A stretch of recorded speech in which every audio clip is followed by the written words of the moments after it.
Halo, selamat pagi. Selamat Ya, pagi. saya tadi di mute. Oh, oke. Iya, Ya, Bu Yulia dan Pak Max ya. Mungkin untuk tema pada pagi hari ini AI dan pivot ini masih merupakan istilah yang cukup asing ya. Apa sampai mungkin ada yang bertanya apa sih itu ya? Kalau tadi di dalam live chat ada yang mengatakan belum ya, belum tahu tentang apa itu pivot gitu ya. Tetapi kalau dari saya sendiri ya sebagai apa staf Sabda gitu ya, ini cukup cukup kencang juga disuarakan, terutama pada eh, ketika mau memasuki semester yang genap ini ya semester saat ini eh, akan raker itu akan raker ya lalu juga kami diarahkan ya. tentang artinya pivot ya karena perkembangan begitu cepat teknologi juga berubah begitu cepat kita sudah memanfaatkan AI tapi apakah AI yang ada sekarang itu sudah menjadi titik pivot kita. Nah itu kemarin cukup membuat berpikir keras ini apakah AI hanya jadi alat atau itu sudah menjadi arah untuk kita juga mengubah atau melakukan satu terobosan-terobosan baru dalam pelayanan. Begitu sih Pak Max dari apa? Ini Pak Max sama Bu Yulia yang lebih tahu nih ceritanya. Ya, Silakan Bu. Ya, ya, memang ada banyak hal yang kita bisa pelajari dari pivot ya. Cuma saya agak heran Pak Max. Ini kan bahasa Inggris ya, pivot. Tapi Mhm. dalam bahasa Inggris menyebutnya pivot. Kenapa nggak pivot? Dalam bahasa Indonesia sih kita pakai pivot. tulisannya sama. Ah, iya, tulisannya Dan sama. dalam KBBI sudah dianggap satu kata resmi yang berarti untuk putar. Kami akan lihat definisinya. Tetapi saya masih ingat Evi, Bu Yulia di ruangan ini ada Agustus 01, satu malam, semalam doa, malam ceria. And bersama seluruh staff dan saya dapat kesempatan untuk ikut dan topiknya ada untuk cari Tuhan dalam semalam untuk dengar dari dia dan dengar tentang excellence dan tentang engagement. And itu asal daripada seperti diceritakan Effie, saya masih ingat di Raker dan daripada cerita yang lain, um, ada satu kesan something's gonna happen. Pasti akan harus pivot. Pasti. Dan so kata pivot muncul dan waktu sedang malam doa ceria bersama, semalam doa, pivot muncul lagi dan lagi sampai ada nanti 10 poin terkait dengan pivot. Dan saat itu ada satu betul kesan, sabda tak bisa just terus menerus, tak bisa berhenti, tetapi akan harus mulai untuk lanjut dengan cara dan strategi yang beda. Ya, memang kadang kita kalau sudah terlena di dalam pelayanan tuh maju-maju-maju sama sekali lupa berhenti untuk menengok ke belakang melihat apa yang sedang kita raih ke depan gitu ya. Ternyata, woi, tanpa kita tahu ketika kita melihat ke belakang loh, kita sudah ke tempat yang kemungkinan agak agak miring gitu ya. Jadi Ya, kita harus berhenti. Nah, waktu itu memang kami berdoa. Di Sabda memang ada acara doa dulu namanya doa semalam suntuk. Tapi kalau suntuk kok kayaknya kok nggak enak ya. Kita ganti menjadi semalam ceria karena semalam kita nggak akan suntuk, tapi kita benar-benar mau duduk di hadapan Tuhan dan melihat apa yang Tuhan inginkan untuk kita maju ke depan. Apakah kita harus berhenti dan membelok arah? Apakah kita bisa terus maju? Apakah kita bahkan perlu mundur gitu ya?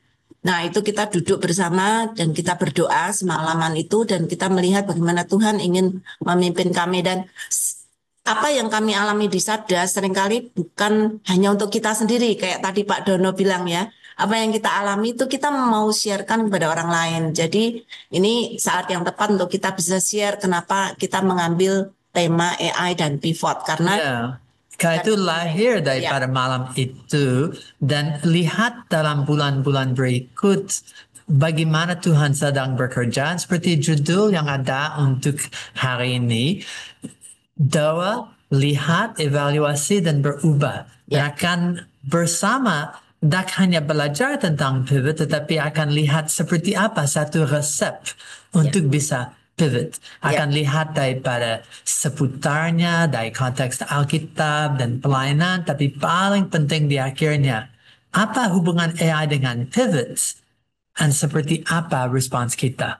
Ya, So, karena bahan banyak, Pak. Kita akan segera mulai ya. Kita akan share screen. Oke, berarti ini harus pindah ke sini.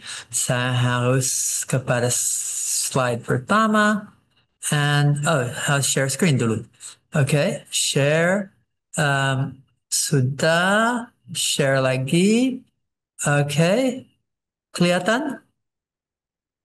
Sudah bisa lihat? Oh, slideshow. There. Kelihatan? Sudah bisa lihat belum? Good. Oke, baik. Ya. Sudah bisa. Oke, Terima makasih. kasih Ya, banyak. sudah Bu, sorry ini mouse-nya.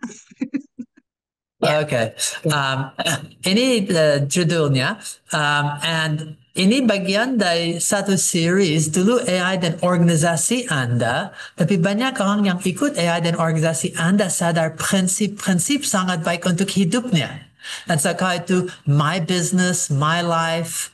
Di belakang itu kami sadar it's his future. Dan bagaimana bisa daripada hidupku sampai organisasiku, daripada aktivitas pelayanan atau bisnis di dalam rangkai Tuhan ingin dan sedang dan mau apa. Jadi teman-teman bukan hanya untuk organisasi ya, tapi juga untuk pribadi, juga untuk pelayanan kita secara komunal. Kita akan bisa pakai ini untuk melihat bagaimana pelayanan kita boleh dievaluasi oleh Tuhan. Dan harus mulai dengan di dalam brochure untuk yang sangat perhatian ada deskripsi. Yuk temukan rahasia pivot, titik balik strategis. Itu bukan titik balik berarti kembali, tapi titik putar. Dan maaf kepada yang kesalahan kecil ini. Ayo mulai. Oke, AI dan pivot. Ternyata tidak hanya orang peserta atau kami yang sedang mikir, robot pun sedang merefleksi dan bingung. Apa arti AI dan pivot? Kami akan harus lihat, and itu lihat bersama. Rame. Ini agenda. Ya apa? Keluar, Ini Pak. agendanya. Ini aja menu ya. Oke, ya. Admin teknis tolong ya. Seagenda kami akan lihat sebagai intro, cerita-cerita, definisi, 10 aspek, dan daripada itu akan kepada seputar bisnis, pelayanan dan pivot, resep pivot, 5 langkah, cara praktis, dan lebih penting lagi AI dan pivot. Dan akan lihat bersama sampai call to action dan pivot untuk seperti apa. Dan akhir dari itu kami akan lihat pivot terbesar seperti apa. Oke, so lanjut. Intro, pivot. Cara definisi 10 aspek contoh. So, untuk yang suka bahasa, apa arti pivot? Ya, waktu saya melihat di KBBI kamus, pivot itu diartikan sebagai putaran atau poros, inti poros kayak roda itu ada inti porosnya, lalu berputar. Jadi kalau saya boleh ambil kesimpulan nih Pak, pivot bisa berarti benda atau titik yang menjadi poros atau inti dari sesuatu dan juga bisa menjadi kata kerja, artinya berputar atau memutar, seputar dari poros itu, seputar dari inti itu. Itu kalau saya bisa lihat dari definisinya ya. Sure. Now, semuanya itu actually daripada dunia fisika.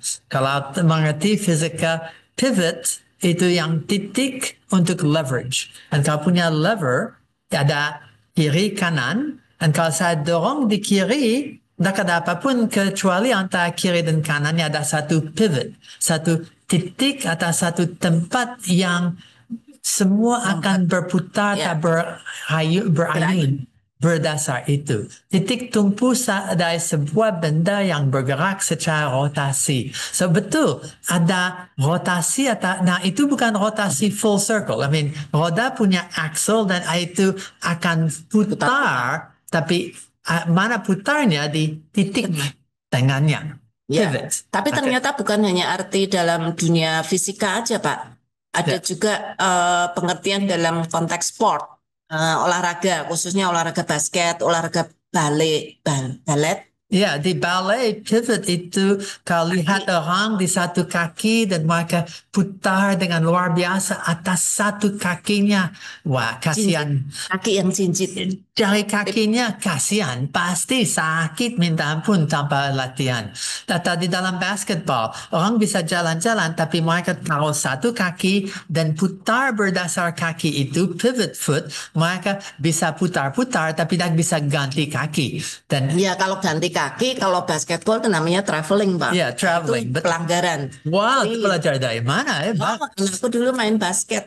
Aha, betul. Ya, Ya. jadi kalau bawa bola dan nggak mau kena pelanggaran dianggap sebagai traveling, maka hanya satu kaki harus tetap ada di tanah sehingga masih tetap Ya. bisa berputar. So, ini punya sejarah yang cukup kaya, itu dari bahasa Prancis, dan itu daripada hampir 1000 tahun yang lalu masuk ke Old English, tetapi bukan itu yang penting. Linguistik atau etnologi, tetapi dalam Ternyata dibawa di dalam dunia bisnis. Yes, betul. Dan khususnya dipopularkan oleh Eric Rice daripada Lean Startup.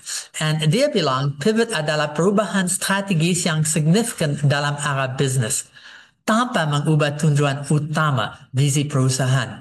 Lebih baik daripada saya menjelaskan sendiri, itu baik kalau dia menjelaskan. Saya mencari cara untuk mendeskripsikan fenomena yang terus saya lihat di startup yang saya kerjakan. Saya menulis sebuah blog post. Maksudnya blog post itu bukan seperti menciptakan istilah pivot, hanya mengatakan pivot, jangan loncat ke visi baru. Kini, saya pandai merangkumnya dengan singkat. Pivot adalah perubahan strategi tanpa mengubah visi. Saya tunjukkan slide saya, sebuah kartun yang saya lihat. Aku tidak bercanda, di majalah New Yorker, ada seorang pria dan wanita di cafe outdoor dengan keterangan di bawahnya, aku tak akan meninggalkanmu. Saya beralih ke pria lain. Jadi kata pivot mungkin kontribusi paling terkenal saya dalam bahasa, awal dari bahasa sehari-hari. Inilah hal penting yang harus Anda pahami tentang pivot. Sangat sederhana, masukkan mobil, jangan nyalakan GPS dan katakan GPS. Di mana saya ingin pergi? Itu tidak tahu, hanya robot. Ini membantu Anda mencapai tujuan Anda, jadi visi adalah destinasi yang Anda inginkan. Namun jika Anda menghadapi rintangan, Anda tidak hanya mengemudikan mobil Anda ke rintangan berulang-ulang dengan harapan akan baik-baik saja. Anda dengan bantuan GPS, temukan jalan alternatif. Oke? Startup sederhana yang sukses. Semua melakukan itu dengan baik. Mereka memulai dengan ide yang terdengar bagus. Namun ternyata buruk. YouTube awalnya adalah situs kencan. Mereka baru beralih ke situs video setelah banyak orang mulai mengunggah berbagai video. Flickr adalah game video online.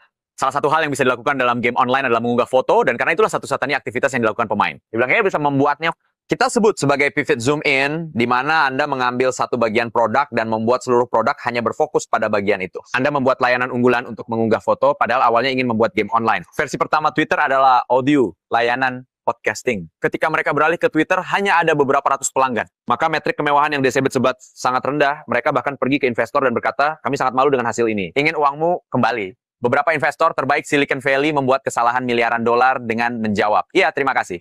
Lihatlah PayPal.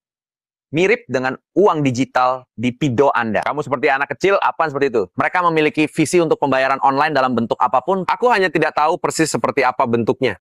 Itulah pivot, memanfaatkan kegagalan karena kita belajar banyak tentang apa yang mungkin, itu namanya permainan. Itulah pokok permasalahannya. Alright. Pivot, definisinya. Change in strategy without a change in vision. Perubahan strategi tanpa perubahan visi. Dalam dunia yang berubah terus, apakah strategi kita juga berubah? Dan itu inti di belakang pivot. Okay? Ada banyak-banyak cerita dan nanti kalau ada waktu akan kembali kepada ini. Tadi sudah ceritakan tentang prayer night dan ada banyak yang lain. Sabda kurang lebih 30 tahun itu dari pivot ke pivot, garis paling bawah. Tak hanya dari floppy, CD, DVDs, dari web kepada apps, kepada bots. Dan semua mitra kami bisa ceritakan tentang pivotsnya. Tapi daripada pivot ke pivot, iman ke iman. Sabda secara jelas itu antara Alkitab dan teknologi biblical computing itu maju terus menerus. IT for God jadi AI for God. Antara Alkitab dan kekristenan, scripture engagement maju terus. Dan teknologi dan kekristenan, digital ministry. Seperti ini, mau tidak mau, misi daripada Ilsa sama terus menerus untuk Tuhan. tetapi cara dan strategi berubah. Dan itu yang ada waktunya. Bukan hanya strategi, Pak, bahkan struktur organisasi berubah. Struktur. Kita selama 30 tahun mungkin sudah 8 kali pindah struktur atau ganti struktur untuk menyesuaikan supaya visi tetap sama, tetapi karena keadaan berubah, situasi berubah, maka kita harus pivot gitu untuk bisa melihat pelayanan yang lebih jelas lagi apa yang Tuhan inginkan. Ya, contoh yang lain seperti OMF yang dulu CIM, China Inland Mission oleh Hudson Taylor baru merayakan 160 tahun. Temanya Changing World, dunia berubah, tapi unchanging mission. Dan waktu mereka pintu daripada China ditutup dan mereka harus keluar, mereka sampai ganti nama dari China Inland Missionary ke Overseas Missionary Fellowship. Dan mereka maju terus. Di tahun ini karena dunia sudah digital, setiap orang harus 2 jam per hari untuk social media.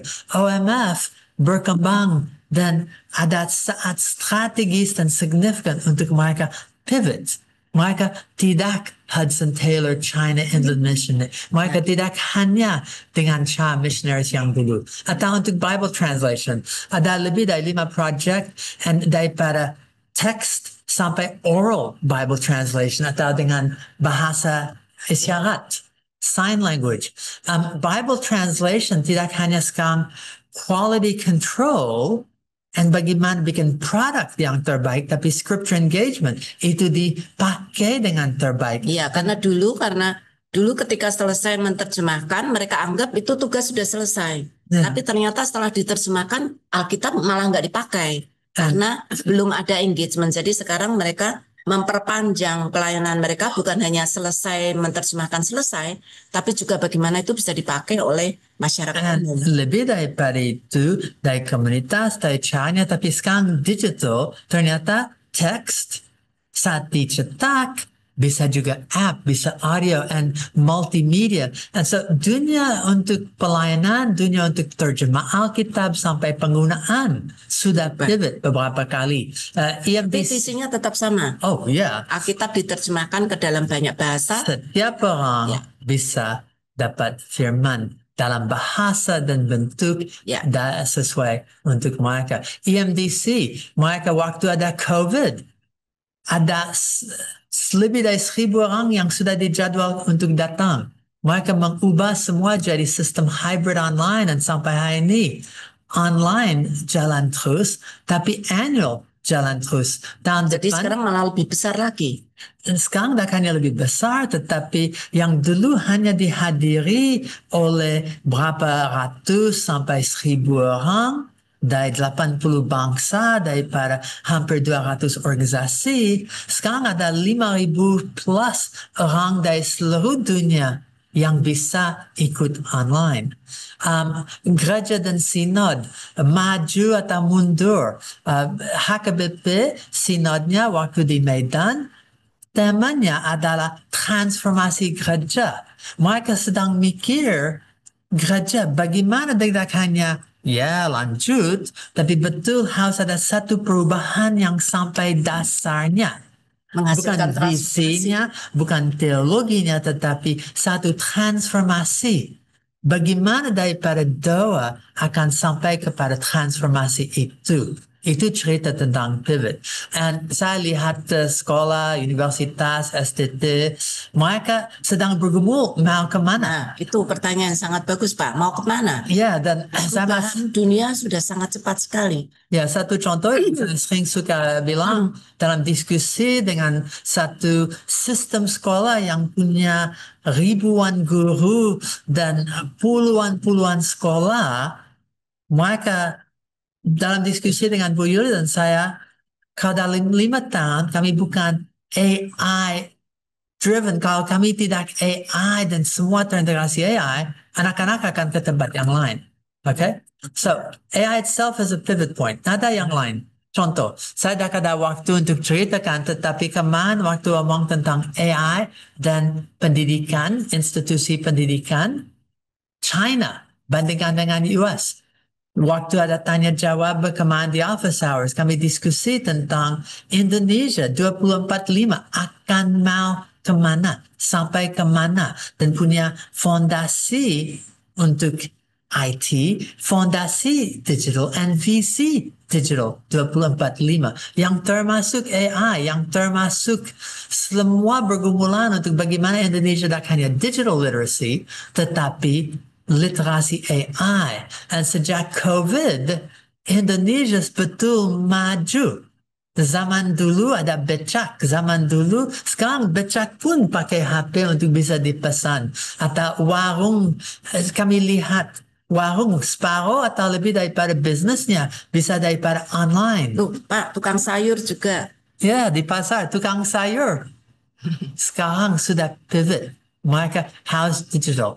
And tak hanya di sisi pribadi, tapi di sisi bisnis. My life, my business, organisasi. Gimana untuk cerita Anda? Pribadi?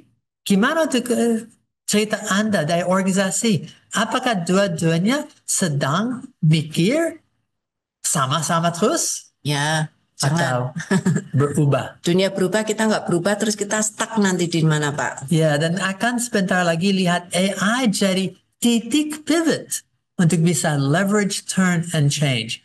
Cerita terlalu banyak, tapi oke, seputar pivot. Kami akan lihat sedikit tentang tujuan pivot apa. Tujuan pivot adalah Sebenarnya banyak ya tujuan pivot ya, tapi pivot. Kita ngomongnya bahasa Indonesia pivot, Pak. you pakai pivot, saya pakai pivot, dan itu akan di akhirnya sama. Ya, paling tidak menyesuaikan diri dengan perubahan situasi. Kalau situasi di sekitar kita berubah, kalau kita nggak berubah kan kita jadi aneh, Pak. Itu yang paling tidak ya, menyesuaikan diri. Kemudian yang kedua, menemukan cara yang lebih cocok. Kalau ini berubah dan kita mentok tidak bisa lagi maju, kita harus menemukan cara yang lebih baik, yang lebih cocok untuk bisa masuk, gitu ya, supaya lebih maju. Yang ketiga, meningkatkan peluang. Loh, ini situasi berubah. Kalau situasi berubah, kemungkinan peluang tidak hanya seperti dulu, tapi bahkan lebih luas lagi. Tadi seperti yang Pak Mes ceritakan beberapa contoh itu memberi peluang baru, keberhasilan yang mungkin untuk jangka panjang lebih baik. Kemudian 4, menghindarkan kegagalan total. Karena kalau situasi berubah, ternyata sama sekali tidak bisa maju, jangan berarti terus tutup total, tapi mungkin kita harus melihat cara lama yang tidak bisa dipakai lagi, kita bisa ganti dengan cara yang baru. Tetap melakukan tugas kita, melanjutkan apa yang perlu kita kerjakan. Ya, ada orang yang bilang maju atau mati, orang lain dengan cara dan inti yang sama bilang berenang atau tenggelam. Dan dari satu sisi saya rasa itu yang sedang diomongkan. Gimana? Kalau tidak pivot, apakah akan gagal? Mungkin tidak, tetapi daripada Eric Rice dan konsep lean startup, itu penting untuk build, untuk ukur, measure, and then learn, belajar. Dan ada saat itu titik yang penting untuk mengevaluasi, untuk refleksi, dan memutuskan. Akan terus-menerus maju tanpa perubahan? Atau akan berhenti? Dan itu tidak dalam bukunya, tetapi ada yang saat itu coba mundur atau lari daripada apa yang di depan matanya. Tetapi bukan untuk berhenti, bukan untuk maju buta, tetapi untuk pivot, untuk ganti cara, strategi, tanpa ganti visi atau tujuan. Pivot tidak berarti gagal, tapi berarti sukses. Banyak orang pikir kalau kita pivot, artinya kita gagal harus ganti cara. Pivot bukan berarti selalu gagal, tujuannya tetap sama, tapi dengan cara yang berbeda. Well, saya akan memberi alasan yang paling sederhana untuk itu. Revolusi digital jadi revolusi AI, dan banyak organisasi baru bilang, kami sedang belajar digital. Sekarang saya sudah ganti ya? Sudah sedang ganti. Bukan karena gagal, tetapi karena dunia tidak statis. Dan kalau dunia sedang berubah, saya ingat sabda sudah bilang, AI is here to stay, ada terus menerus. Itu akan mengubah segala, it will change everything. And kalau semua sedang berubah, berarti harus mengadopsi dan adaptasi strategi sesuai itu. Di kalimat di bawah saya suka. The world itself, dunia Iya. diri sendiri sedang pivot. Dan ada orang yang sedikit sinis bilang, pasti kalau dunia tidak sedang putar dan berhenti, satu sisi akan gelap 24 jam dan satu sisi akan berterang sinar 24 jam. Itu harus putar terus menerus. Tapi dengan akselerasi yang lebih cepat, kesannya apakah akan jatuh dari itu? Semoga tidak. Oke, dunia pivot. Kalau lihat dari dunia startup business, sudah omong, pivot itu perubahan arah strategis. Berarti bisa dalam model business, dalam produk, itu bisa dalam semua aktivitasnya yang dilakukan. Kunci, tanpa mengubah visi utama. Tujuan akan dicapai dengan lebih baik, lebih relevan kalau belajar pivot and mengerti kebutuhan atau perubahan pasar. Ada realitas baru yang harus dihadapi. Tujuan pivot tadi kami sudah lihat itu satu jenis response. Nah, apakah itu passive atau proactive? Itu response umpan balik. Itu satu tantangan. Bagaimana menyelesaikan dengan trend atau kebutuhan baru? Bagaimana menemukan cara yang lebih efektif?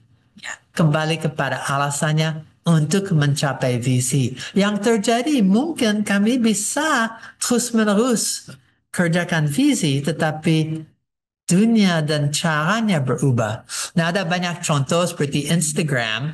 Dulu bukan platform foto atau Slack yang hampir semua orang bisnis tahu sebagai cara komunikasi. Dulu itu hanya untuk orang yang kerja dalam satu project game bisa komunikasi bersama. Sekarang itu mengubah hampir semua bisnis. Dan menjadi maju, sangat maju sekali. Dan contoh-contoh dari dunia bisnis pivot itu saya akan bilang seluruh dunia bisnis zaman ini. Bagaimana pivot? Lebih daripada itu, apa arti dalam konteks Kristen? Pivot untuk Kristen, seperti apa strategi pelayanan Kristen yang relevan dan rohani?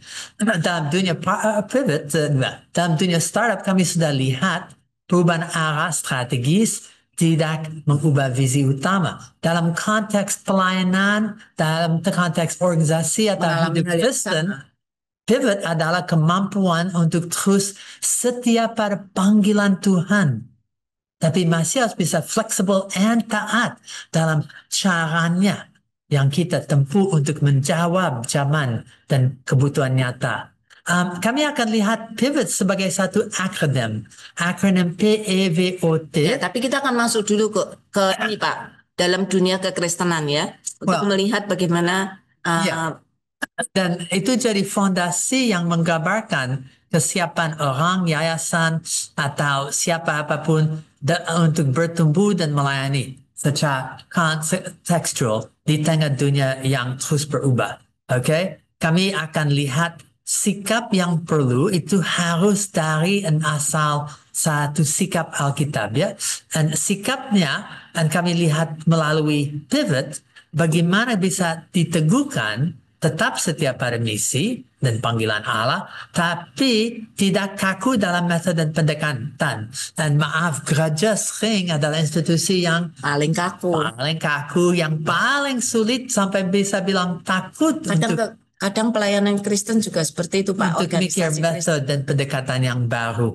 Ya, dalam bahasa Inggris dengan sinis orang akan bilang God's frozen chosen. Yang terpilih terbuku. Terbeku? Beku? Nah, beku. Bukan buku.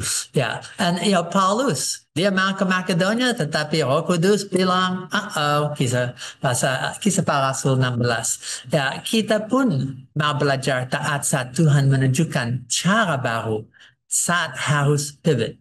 Ada kutipan ayat yang Yulia sangat suka, segala sesuatu yang kamu lakukan dengan segenap hati seperti untuk Tuhan. Ya, so mari kita bergerak, bertumbuh dan melayani dengan setia. Karena pelayanan yang hidup adalah pelayanan yang siap pivot bersama Tuhan. So sekarang kami akan lihat huruf-huruf ini. Dan ini lahir Agustus. Doa semalam ceria. Dan waktu sedang siapkan untuk itu. Tuhan memberi satu beban, satu atas kata pivot. Dan itu jadi 10 pokok doa. Dan akan dilihat sebagai pokok yang strategis dan praktis, dua sisi dari satu koin, dan rohani dan reflektif. And pivot, waktu malam doa itu sedang mendoakan bagaimana sabda akan berkembang untuk people, mikirkan people yang dari dalam, people yang dari luar, people karena ini mungkin doakan teknologi dan masa depan, tetapi fakta people first. Itu orang yang paling penting. Dan kami melayani orang, bukan teknologi. Dan so dari pikiran itu. Dan untuk doakan intelligences. Tidak hanya artificial intelligence, gimana human intelligence, atau satu pengertian akan God's intelligence. Untuk punya visi. Visi yang prophetic. Visi daripada kemampuan tak hanya lihat, tapi respon kepada visi. Doa untuk Tuhan memberi beban dan pengertian akan visinya. Dan untuk doakan kesempatan, karena banyak kesempatan. Dan perkembangan teknologi sampai sekarang, AI sudah generasi kedua dan maju dengan pesat. Terus ini jadi 5 pokok doa, 5 aspek.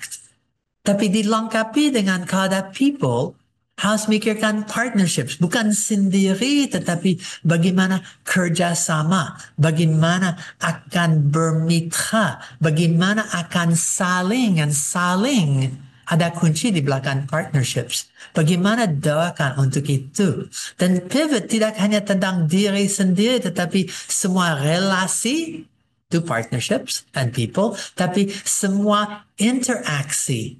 Dan itu interaksi sabda dengan organisasi orang lain, interaksi di dalam sabda diri sendiri, dan interaksi dengan Tuhan.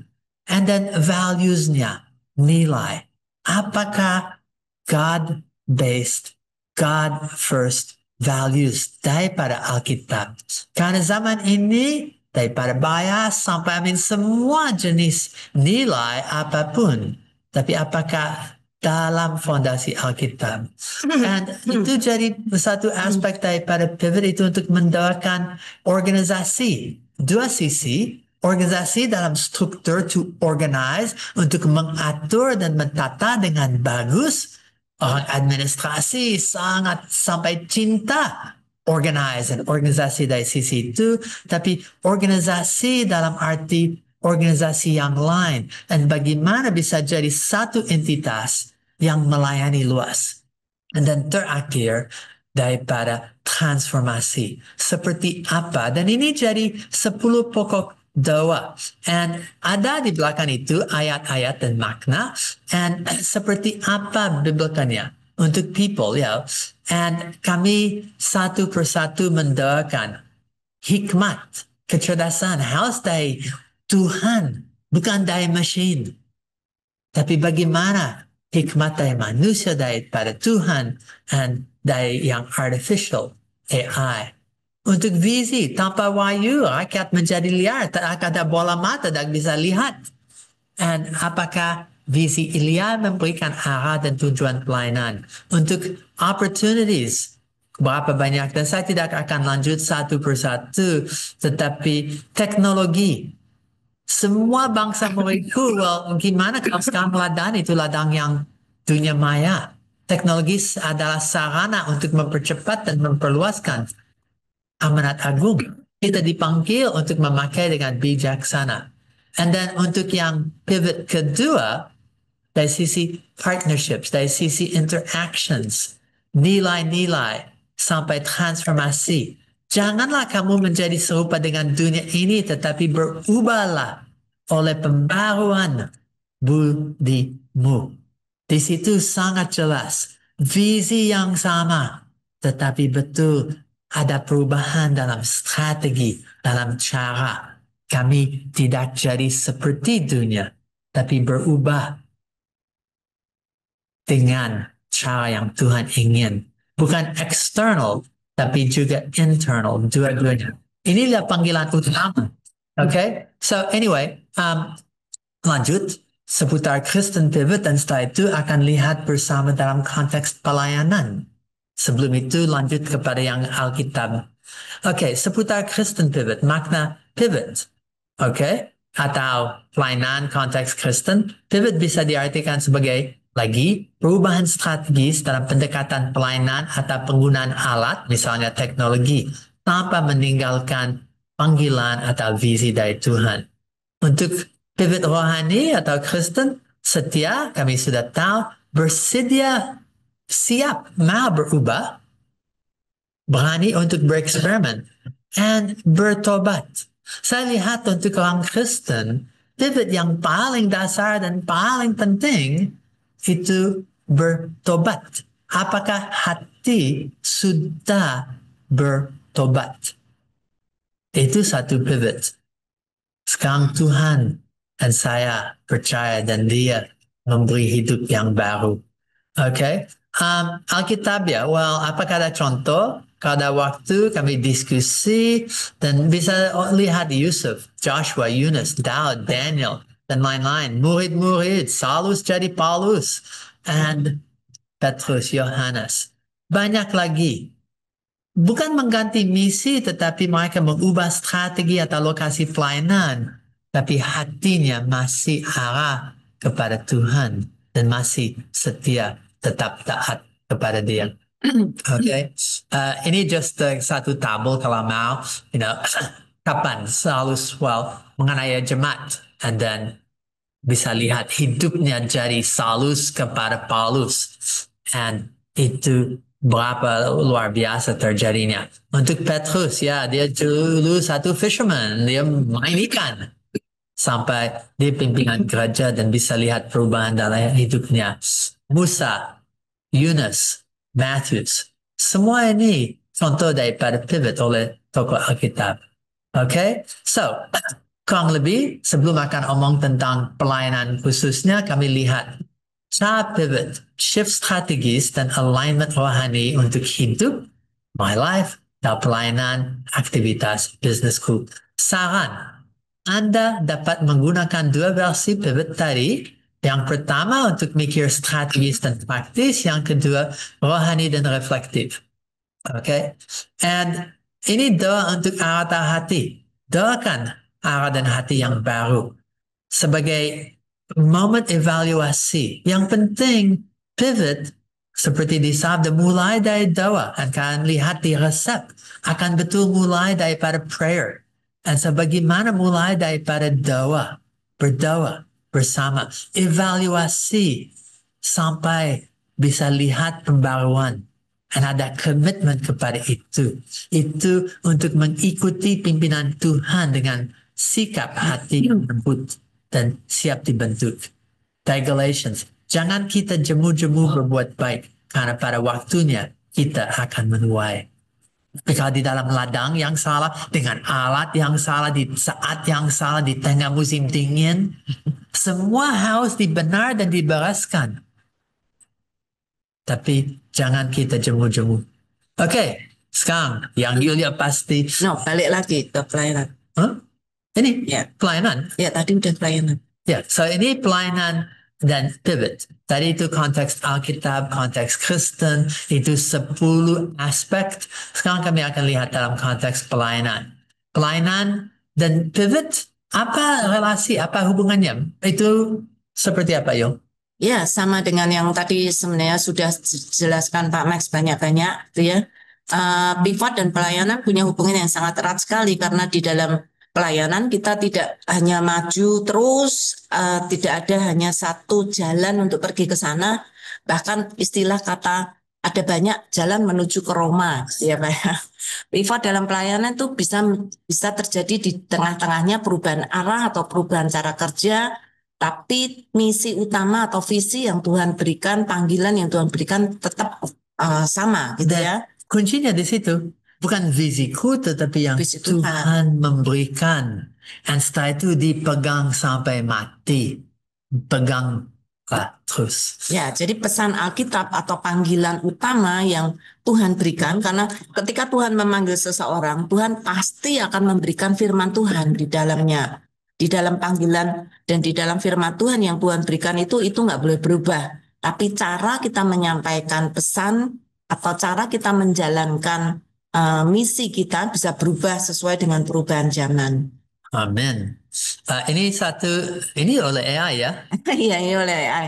Saya minta AI untuk membuatkan satu ilustrasi gitu ya tentang pivot dari dunia basket ke dunia pelayanan. Dia katakan kalau basket itu memutar tubuh di sekitar satu kaki, tapi satu kaki tetap ada di satu tempat supaya tidak Kalau fisiologis, dua kaki akan maju terus, jangan hanya satu kaki.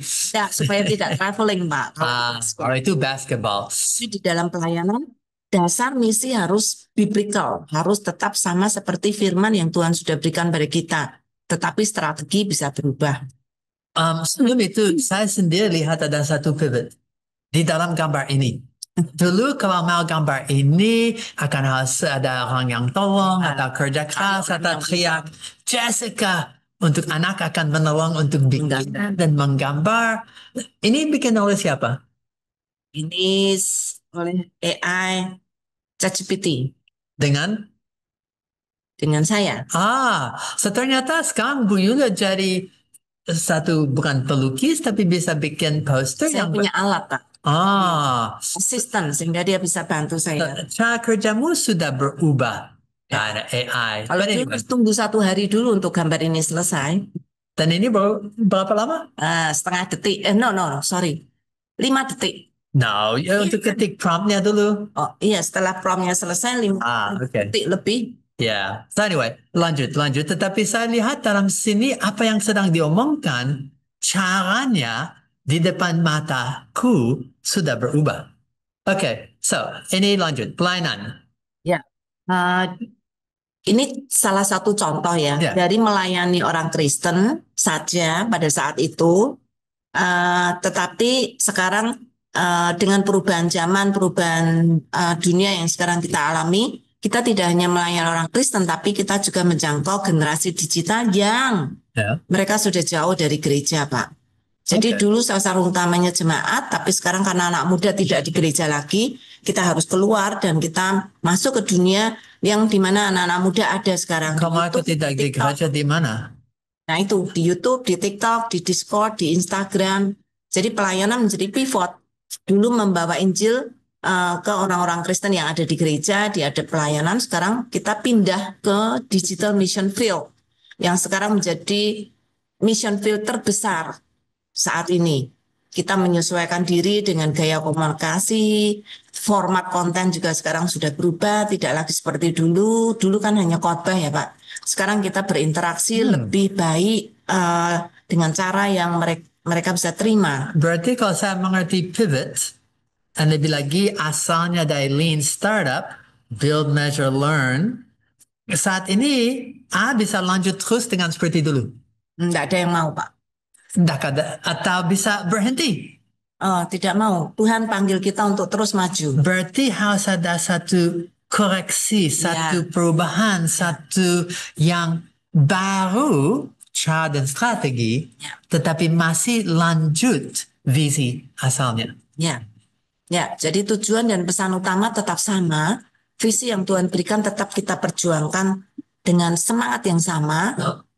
Menjangkau jiwa bagi Kristus, tapi strategi berubah. Kita mulai melihat hampir seluruh dunia sekarang ada di dunia digital. Jadi kita sekarang melayani dunia digital, terutama generasi baru yang sekarang menjadi generasi digital dan generasi AI. Dan di depan mata saya lihat generasi berikut, generasi AI, dan dunia AI sedang muncul. Suku digital, Pak. Dulu ini dari suku digital, dan itu 4 tahun yang lalu, dan sekarang udah berubah jadi suku AI. So itu pun harus pivot. Oke, lanjut. Ini? Ya, ini contoh pivot di Sabda. Dulu kita berjuang mati-matian, bahkan kita selalu bilang pelayanan Sabda itu ada di belakang layar, pelayanan Sabda itu selalu di belakang meja. Saya masih ingat dulu Sabda adalah teks. Ya. Dan dunia jadi media dan hampir tertinggal. Bye-bye Sabda. Kita mengalami beberapa kali pivot tuh Pak. Dari teks lalu masuk ke media, tapi semua itu fokus ke produksi bahan. Kita buat bahan banyak sekali. Kemudian kita baru sadar siapa yang pakai ya. Ternyata banyak bahan yang kita buat itu nggak semuanya dipakai dan banyak orang tidak tahu bahkan karena terlalu banyak bahan. Jadi tenggelam di banyak sekali bahan. Akhirnya kita mulai pivot ke engagement. Bagaimana bahan-bahan itu dipakai. Jadi kira-kira Tapi 5 tahun yang lalu, ya, 5 tahun yang lalu kita memakai ulang bahan-bahan itu tapi dengan cara yang baru. 5 tahun yang lalu kalau saya hitung itu COVID.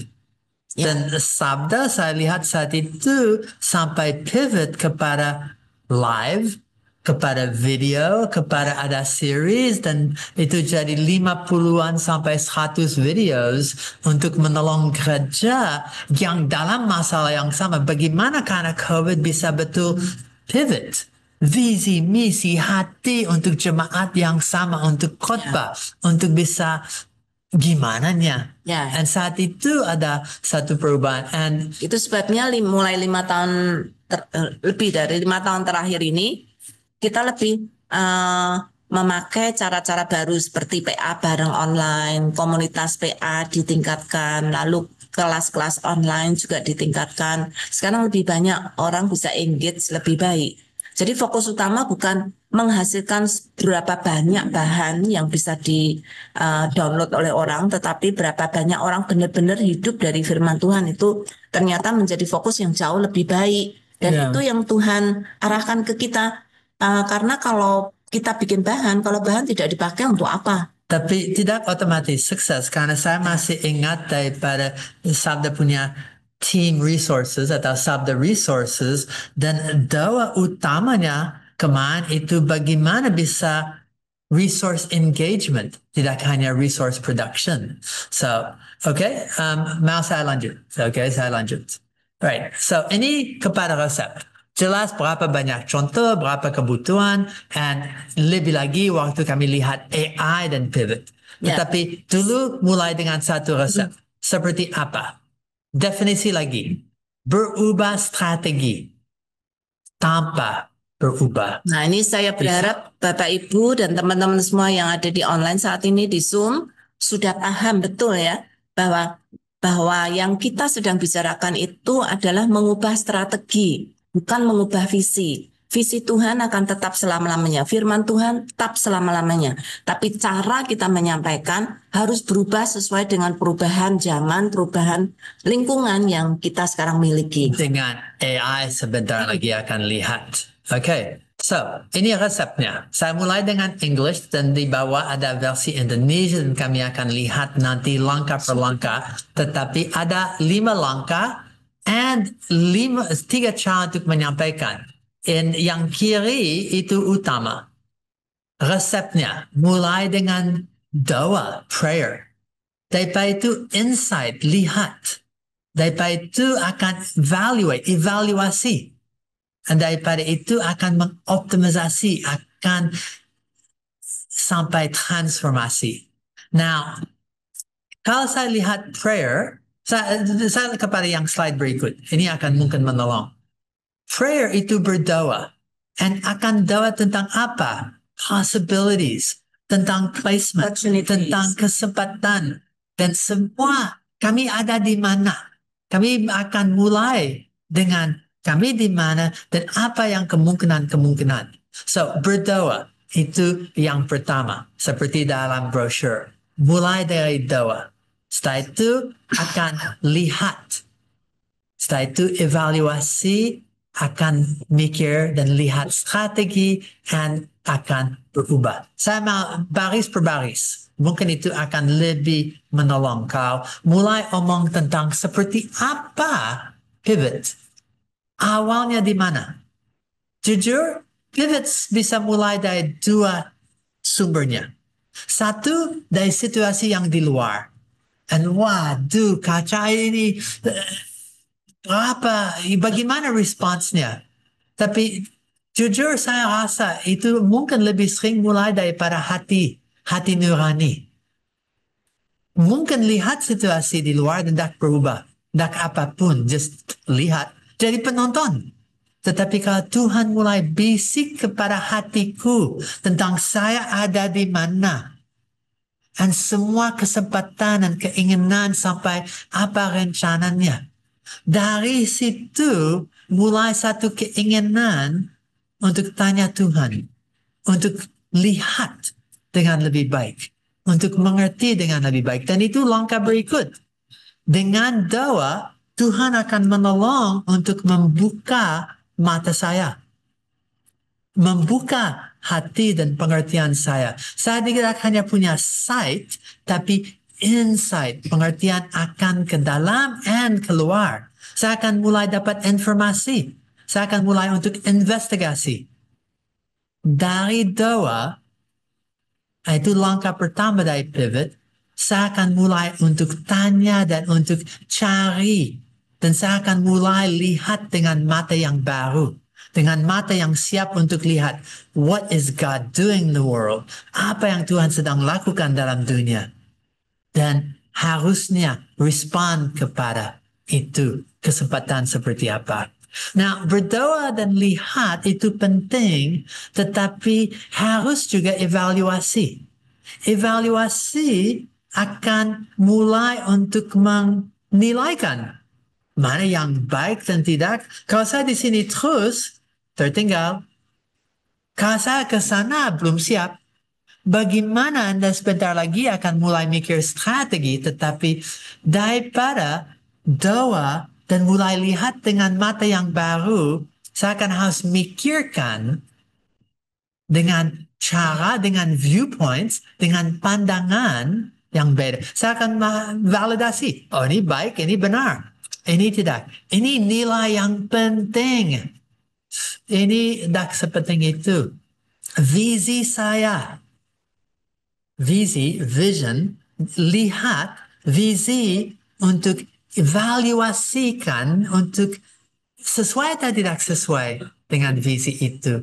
Dari Tuhan atau tidak. Dan berdasar daripada doa dan lihat dan evaluasi, saya akan mulai mikir tentang langkah berikut. Langkah keempat itu strategi. Strategi apa? Strategi itu bagaimana yang ada dioptimalisasikan.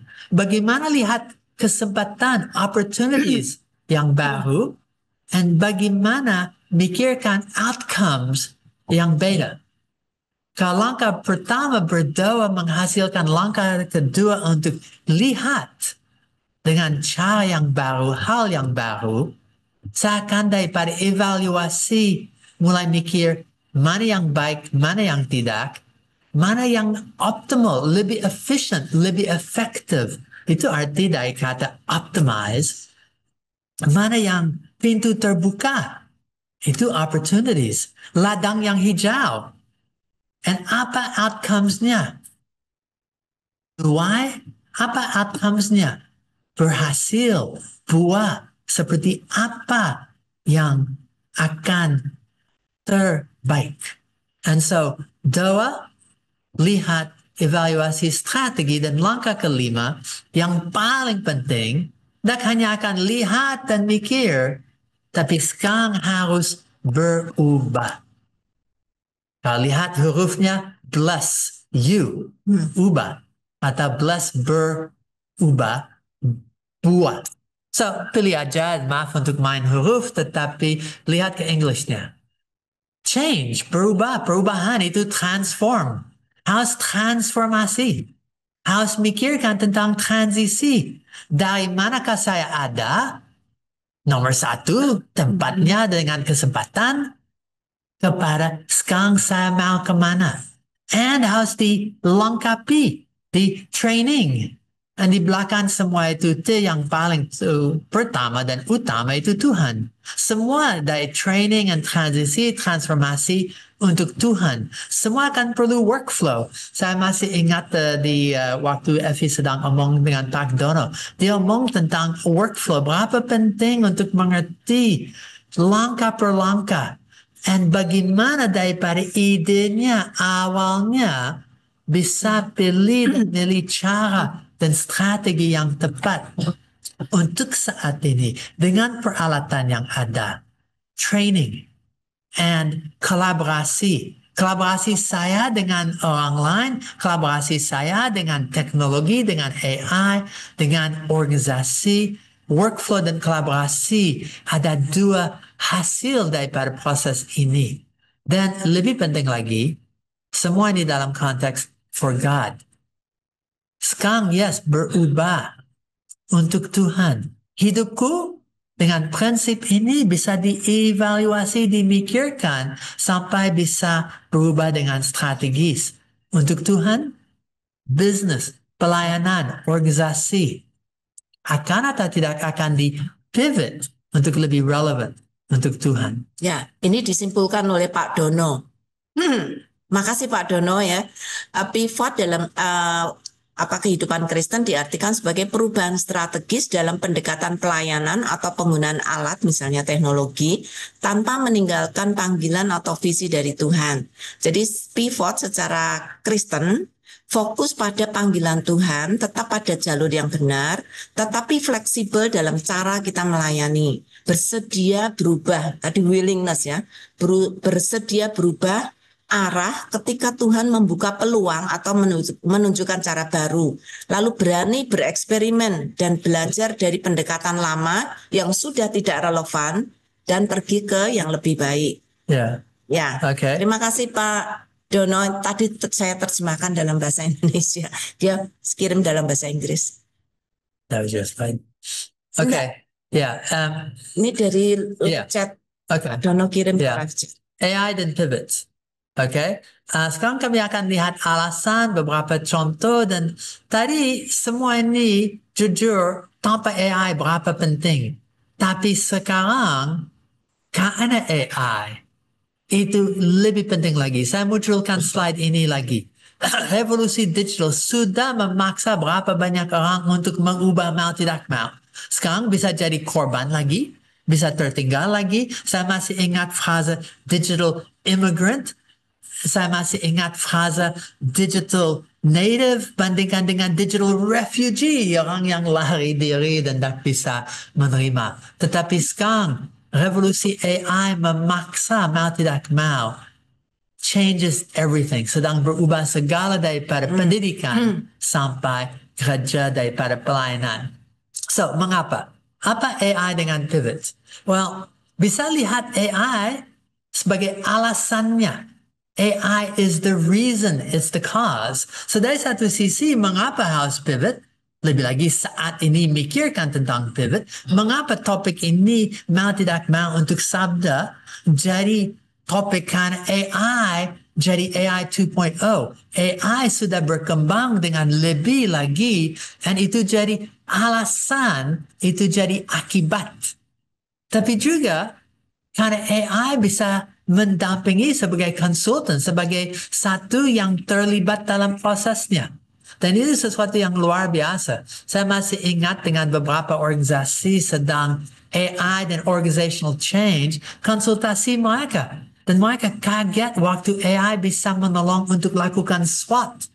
SWOT plus bagaimana AI bisa mendampingi dan bisa mengubah. Untuk AI dan sebagai tak hanya equipment, tapi equiper. Tak hanya perlengkapi, tetapi yang memperlengkapikan. AI sebagai equiper and equipment. Bahasa Indonesia? Memperlengkapi, Memperlengkapi, nggak pakai kan. yang memperlengkapi. Okay? And alat-alat. Itu bisa jadi satu bagian daripada tim.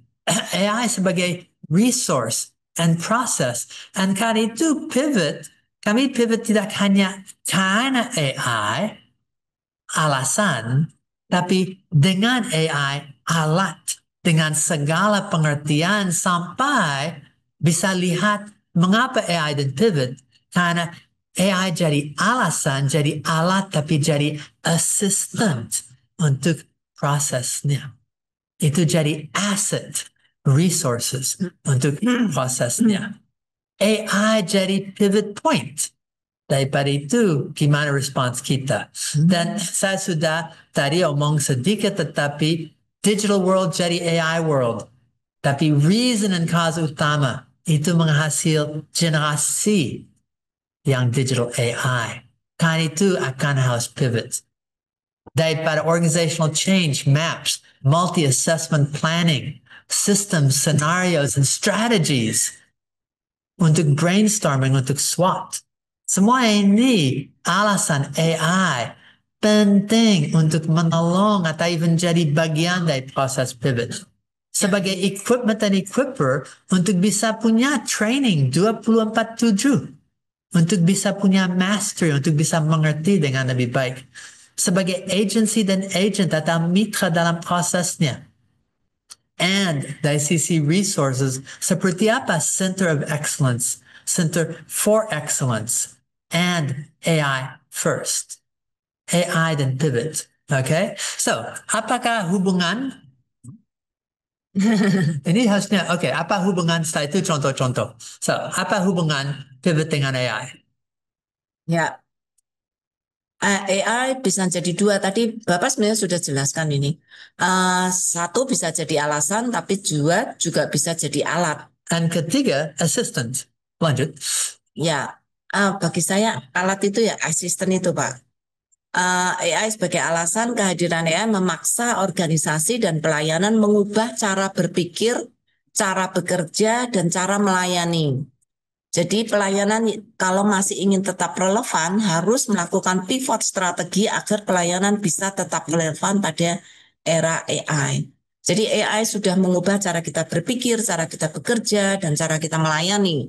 Karena itu mau nggak mau kita harus ganti strategi. Ya, saya masih ingat 35 plus tahun yang lalu waktu belajar tentang teknologi management.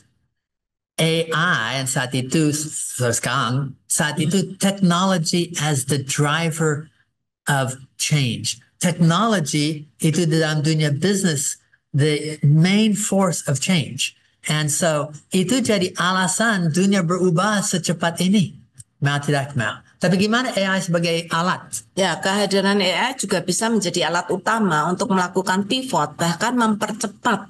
Ini tadi kuncinya, mempercepat proses pivot. Jadi kalau dulu pivot mungkin takes a long time, butuh banyak waktu untuk berpikir, untuk brainstorming dan lain-lain. AI sekarang bisa dipakai dengan lebih baik lagi. Jadi memakai AI yang disertai doa, hikmat, dan bijaksana dari Allah akan menjadi katalis, menjadi katalisator untuk pivot sehingga semakin memperluas pekerjaan kita, pelayanan Tuhan, Kingdom of God menjadi semakin luas lagi. Kalau saya akan bilang tidak hanya alat, tetapi alat yang punya agency atau alat yang jadi assistant. Dan zaman dulu alat tool, tapi masih harus ada tangan yang memakainya. Tapi ini jadi tangan ekstra yang bisa memakai alat. Dan so, saya sangat-sangat, apa hubungan pivot dengan AI? Tidak hanya alasannya, tetapi alat and sampingnya jadi assistant. So, sekarang kami lihat beberapa contoh pivot pada era AI. Ada 9 contoh, saya harus dengan cepat, tapi yang pertama, pivot itu bisa mengubah dari produksi konten menjadi engagement dengan konten. Ya, dan hanya itu konten yang terintegrasi. Kalau saya punya Alkitab dan kamus dan situs yang luar biasa besar, saya bisa studi Alkitab. Tapi sekarang saya bisa conversation. Dan Alkitab GPT ada conversational Bible. Dan bisa bergaul, bisa interaksi, bisa engage dengan konten. And so, berdasar itu, seluruh pengertian dan tentang content, tidak hanya content statis, tapi dinamis yang bisa berbicara. Oke, yang kedua. Dari pengajaran satu arah, zaman dulu kan cuman talking head, Pak. Yeah. Jadi hanya ngomong, semua orang dengerin gitu ya. Tapi sekarang menjadi pendampingan yang interaktif, bukan hanya mendengar, dari satu orang berbicara, tapi juga bisa berinteraksi, dan AI bisa menjadi tutor untuk mendampingi peserta di dalam belajar. Dalam series AI dan guru, AI dan dosen, AI dan institusi pendidikan, AI dan pendidikan seperti apa, kami lihat AI sebagai tutor itu bisa jadi tutor pribadi, itu bisa dampingi peserta dan proses belajar, dan jadi alat dan asisten untuk yang mengajar. And so, tidak hanya satu arah, tapi seperti tadi, bahan satu arah, conversational, dua arah. Memperlengkapi lagi. And lebih lagi, personalization, customization, itu yang memungkinkan untuk mendamping dengan interaktif. So, pivot ketiga. Pelayanan reaktif, jadi kalau ada respons baru kita Atau bergerak. non-aktif, atau ya mati. Ya, dulu kan lebih pasif ya Pak. Ya. Sekarang ke pelayanan proaktif berbasiskan data. Jadi kita bisa menggunakan AI, khususnya AI analitik atau machine learning, untuk bisa memakai data-data itu untuk membuat pelayanan kita menjadi proaktif. Well, lebih daripada itu, saya bilang tak hanya analytics machine learning, tetapi untuk orang yang dah pengalaman social media, AI bisa mendampingi orang yang belum pengalaman untuk bikin resources. And so, sekarang saya punya kemungkinan untuk tak hanya respond, atau even lihat, tapi bagaimana proaktif bisa masuk dalam itu. Ya, oke. Ya, keempat, dari promosi manual ke komunikasi pintar, smart communication, dan personal.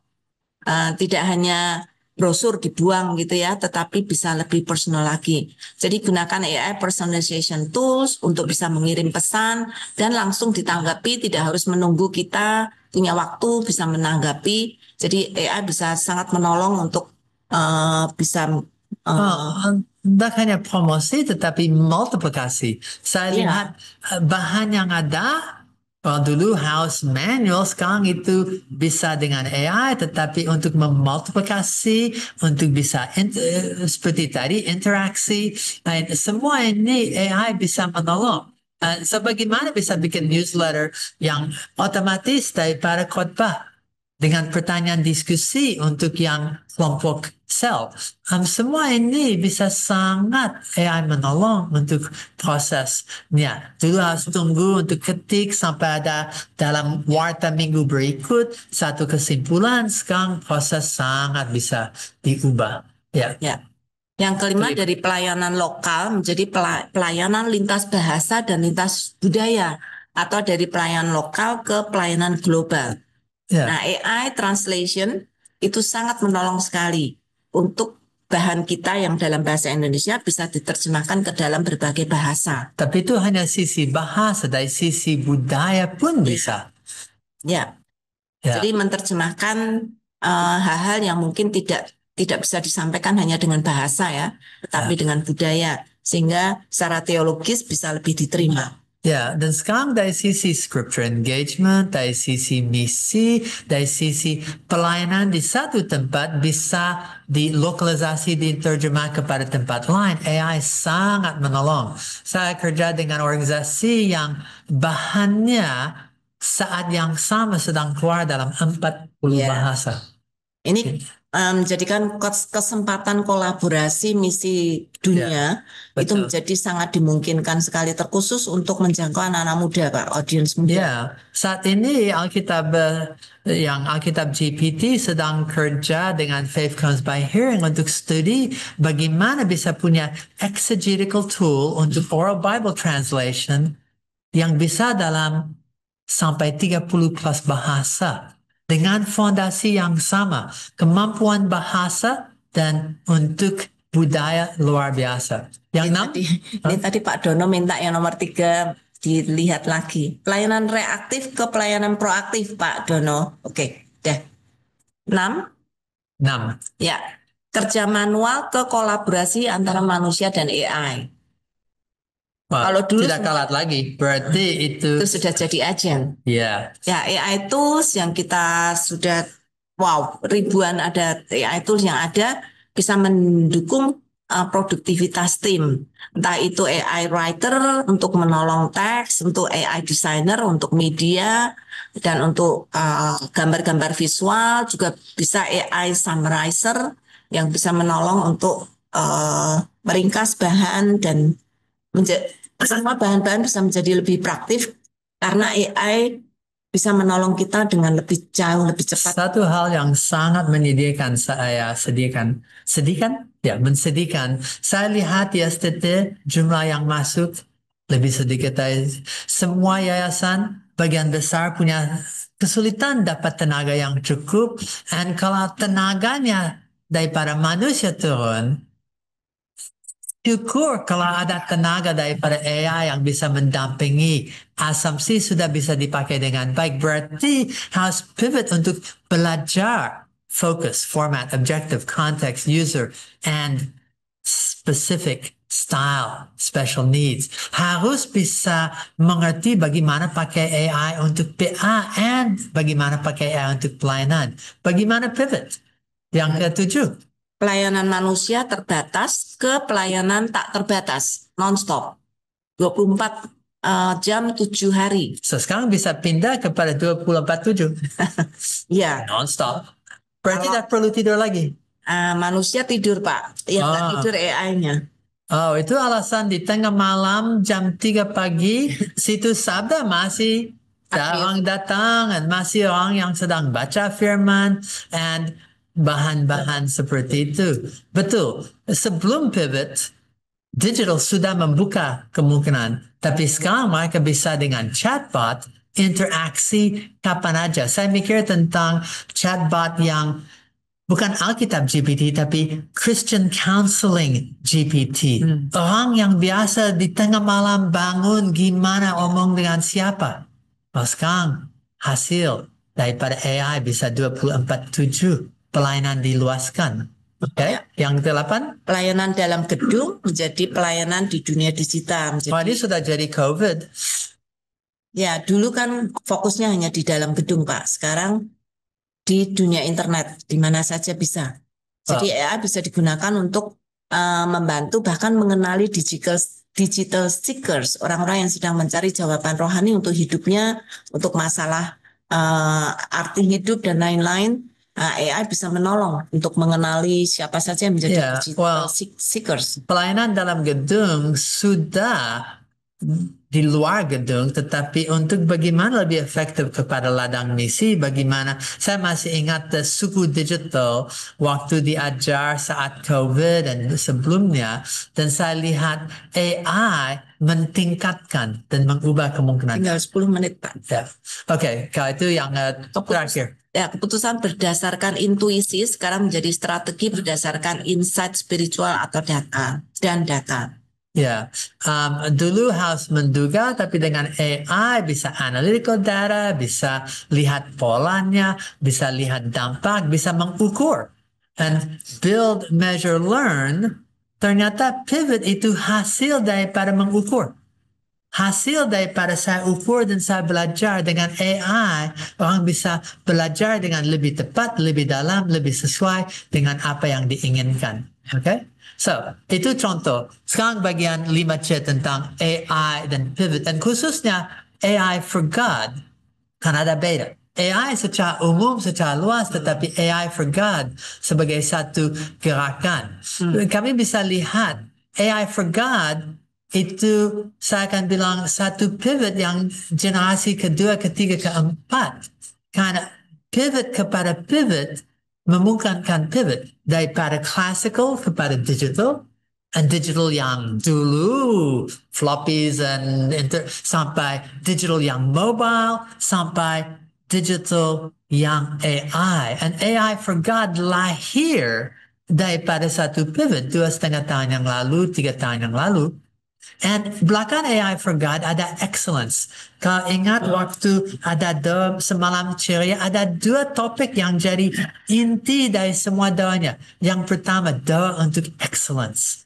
And sampai saya ingat Bu Yulia ngajar tentang excellence dan kemarin di Expo, 3 pleno 8 sesi Capital Selecta yang pertama dan utama tentang excellence. Why excellence? Why excellence? And hasil daripada tools, resources, methods, and luar biasa. And AI for God memperjuangkan tak hanya excellence, tapi juga memperjuangkan engagement, komunitas, learning, training, belajar bersama, berkembang bersama, daripada roadshows sampai online and ministry learning center. Semua ini bagian daripada gerakan AI for God. So sekarang kalau saya tanya, gimana untuk my business activities and organization? Gimana? Apakah ada vision dan calling di belakang itu? Apakah diperjuangkan sebaik-baiknya? Atau diperjuangkan for God? And lebih lagi, for God dengan semua yang AI memungkinkan. Apakah business Anda, pelayanan Anda sudah digital? Sekarang harus berubah. Sekarang sudah sedang ke AI. Untuk saya, dua pertanyaan itu penting, tapi pertanyaan yang paling penting, apakah bisnis dan pelayanan organisasi Anda adalah for God, untuk Tuhan? Tapi gimana hidupmu? And untuk itu saya akan bilang, pivot yang paling pertama, and paling dasar, and paling penting, adalah 180 derajat. Di bahasa Yunani, kata untuk tobat itu untuk putar 180 itu putar dan mengubah arahnya Yang kepada Tuhan. dari diri ke Tuhan. And taat. Saya akan bilang, tanpa pivot itu semua hanya akan untuk diri sendiri dan untuk ego. And dari brochure tak hanya my business, my life, tetapi his future. Ini bukan untuk bikin nubuat, tetapi fakta. Masa depan ada A, masa depannya, dan dunianya ada dunia yang digital, dunia yang AI yang terisi dengan digital generations, AI generations.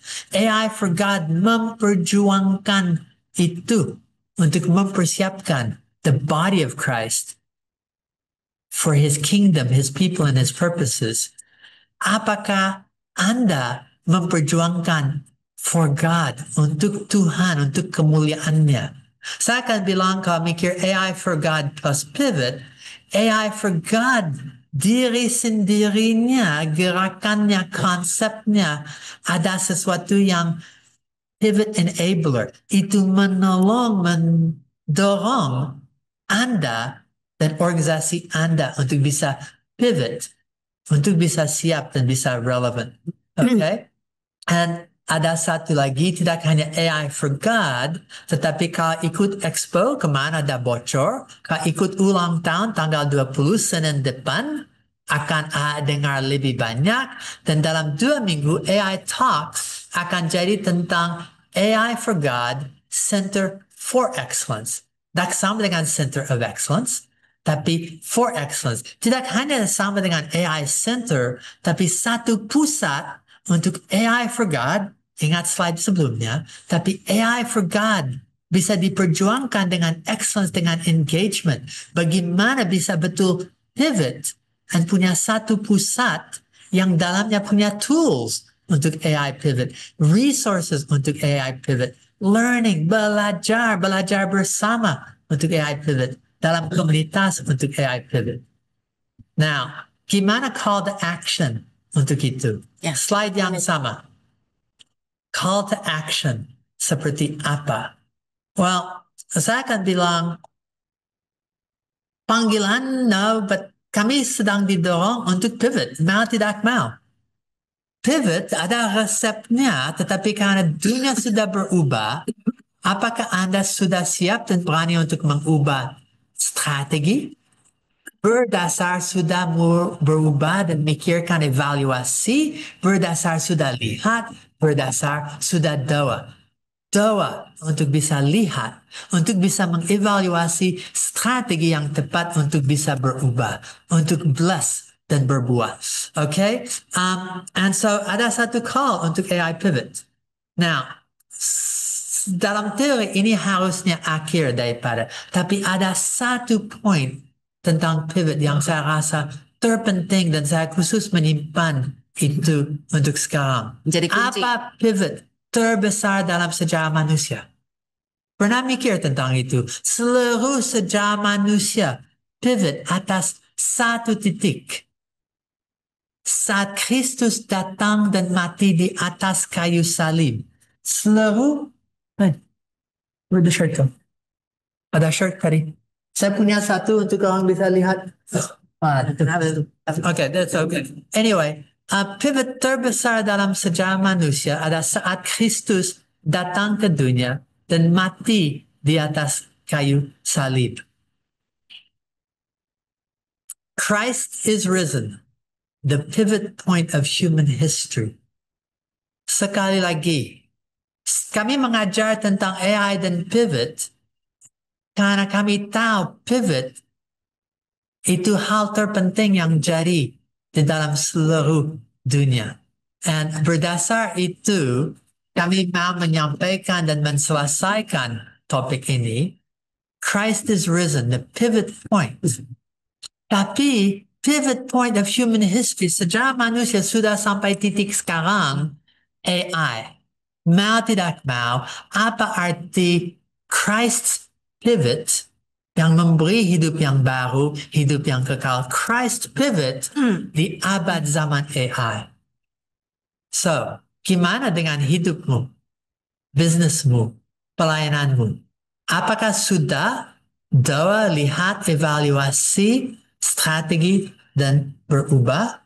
Okay, so kurang lebih itu akhir daripada waktu. Ada satu bonus lampiran 5 langkah strategis AI-based pivot, tapi untuk yang mau kami akan kirim nanti. But ini yang saya mau akhir dengan slide ini. Terima kasih untuk kesempatan dan terima kasih kepada Tuhan untuk Kristus untuk sudah mengerti apa arti pivot. Dan lebih lagi untuk saat AI ini bisa mikirkan bersama tentang pivot. Oke, itu stop dengan share. Hey, 1 menit lagi untuk nanti bisa tutup semuanya. Nah, ada pertanyaan, komentar, dan pusing untuk Effie. Iya, waktunya udah udah selesai. Jadi saya kembalikan ke Bu Evi. Tadi sudah ada closing statement ya Pak, bahwa Christ is risen. Kristus sudah datang, itu Tuhan sudah membuat pivot terbesar di dalam sejarah manusia. Dia mau datang ke dunia itu benar-benar pivot untuk bisa menyelamatkan manusia. Thank you Pak Max.